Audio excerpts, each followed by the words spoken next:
Nalaglag ni Jacqueline yung putang inang lighter niya at nung pinulot niya ito at tumayo ay may putang inang napansin si Jacqueline sa photo booth. May lalaking gumagamit ng photo booth kahit alas 3 na ng madaling araw. Napansin niya din na may bare yung medyas ng lalaki. Kaya alam niyang hindi matured na lalaki yung nasa photo booth. Wala naman siyang pakialam dito kaya umalis na lang din siya. Kinabukasan, napadaan ulit si Jacqueline sa photo booth at napansin niya na nandun pa din yung putang inang lalaki na nakita niya kagabi.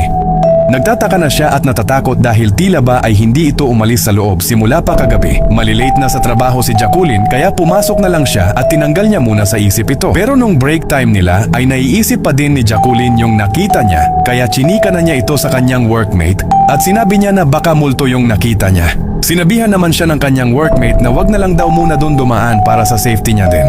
Pero dahil sa putang inang curiosity ng Jacqueline, ay putang inang yan doon pa din dumaan yung putang inang bobong bida natin. Hinarap niya lang yung takot niya at pagtingin niya nga sa photo booth, ay nandun pa din nga yung putang inang pinaghihinalaan niyang multo. Nakripihan na si Jacqueline kaya di na niya kinaya at inignore na lang niya ulit ito. Pero nung putang inang paalis na siya ay biglang nag-take ng picture yung lalaki. Nag-print out yung putang inang picture kaya napatigil si Jacqueline. Umipon siya ng maraming lakas ng loob at tiningnan niya yung picture na lumas mula sa photo booth. Pagtingin niya sa picture ay biglang.